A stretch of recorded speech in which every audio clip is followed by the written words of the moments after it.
Thank you so much. This pandemic has been a boon for germaphobes to switch out the mic here. Thanks for coming out, getting back to some semblance of normal, right? Yeah. I think there's some things though that will never be normal again. I think there's some things that we will never do again. Like I don't think we will ever again make a wish and blow out candles on a birthday cake. I think. Remember we used to do that? We used to blow our germs onto a cake, cut it up into pieces, and pass it out. I think those days are done. But it's great to be here. Thank you for coming out to support live comedy. A little bit about me. I'm hard of hearing. I was born with severe hearing loss.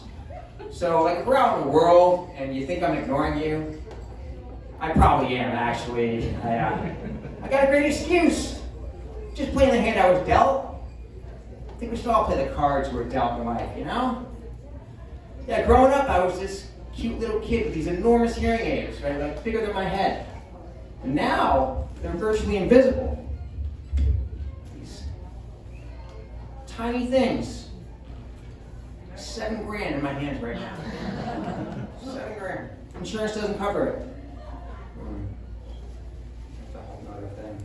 But worth every penny, because they gave me something very special, obviously. My disability card.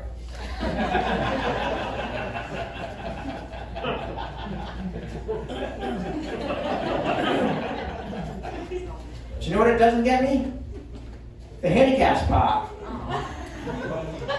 Which I don't think is fair.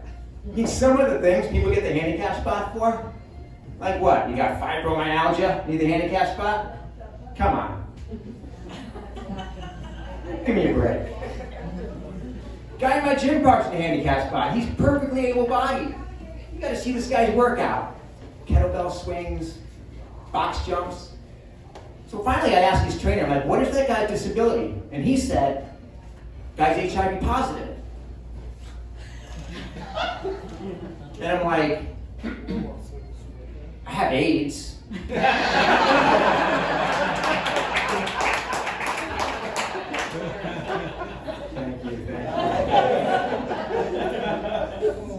Some real advantages to being hard of hearing. I can sleep.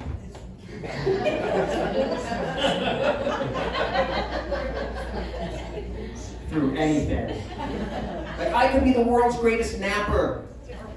Like I wish napping were an Olympic event because I would have a gold medal. I am that good. No performance enhancing drugs necessary. The best part about being hard of hearing though is if I get in a fight with my girlfriend, I just take my hearing aids out and it's over. Yeah. And I get the last word.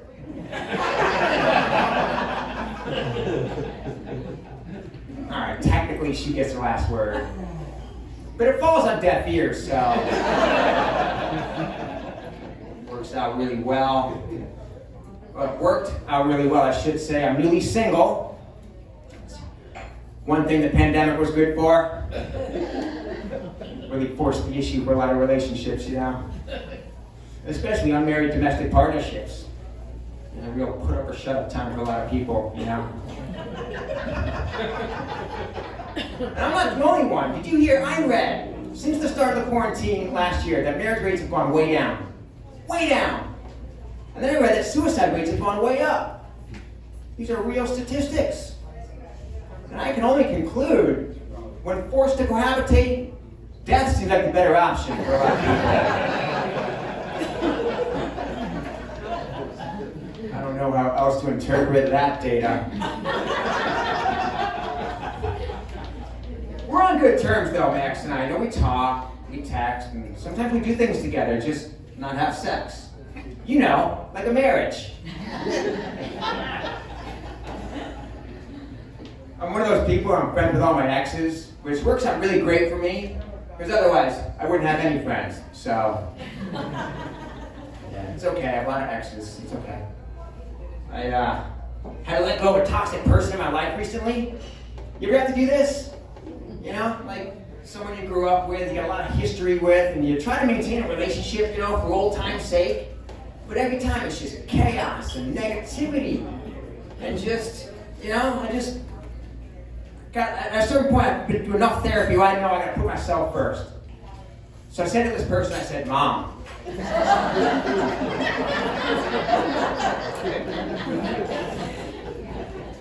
Can't do this anymore, Mom.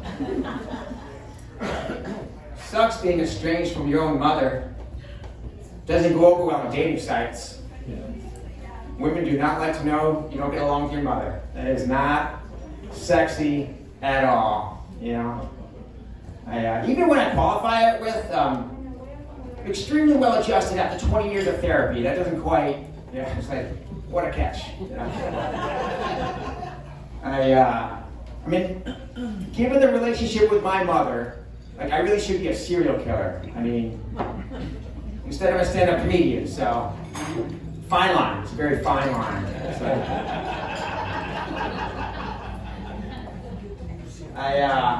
One time I went to visit my mother. I'm an adult, grown, independent adult. Went to visit my mother, and we're fighting, and I don't fight with people. I'm an easygoing guy, But if you know anything about narcissistic personalities or borderline personalities, they have this incredible ability to manufacture conflict out of nothing, right?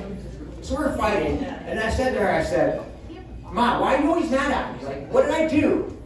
And she said, and I quote, every time I look at you, I see your father. I know. And I'm like, that's my fault, Mom. I didn't fuck him, you did. It's time you stop blaming me for your mistakes. They say you can't choose your family. That's true. But you can tell them to go fuck themselves. So I too had a health scare recently, a couple months before the pandemic started. I woke up one morning with vision loss. It was the weirdest thing. I could see over here, but I couldn't see over here. It was terrifying, actually. I'm already deaf. And what, now I'm going blind? It was like, sure, I'm giving Helen Keller a run for her money here. Wow.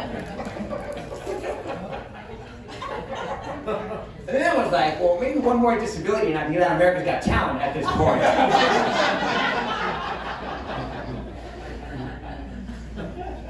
Well, it turns out I had a stroke. I know. You weren't expecting a lineup full of comics that almost died in the past year, I get it. But doctors, they were flummoxed. They wanted to know, how could this happen to someone so young and healthy like me? So they ran all kinds of tests and scans and found that I had a hole in my heart, which was shocking. They needed all those tests to figure that out. I was like, if you just talked to my girlfriend at intake, could have saved us all the trouble. It was a serious thing. I was in the hospital for 5 days and was out of work for a couple of months. I had this job at the time for over 20 years as a personal trainer. Great job. Now, if you had boiled down the essence of what a personal trainer does to one thing, it would be to help people. Not to have a stroke. I got a lot riding on this comedy thing now,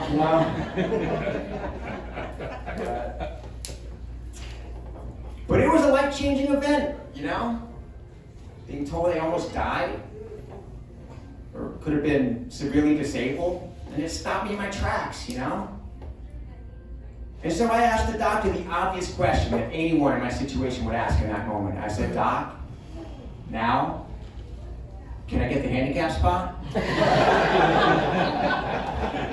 Thank you all so much. My name is Dudley Cox. Great.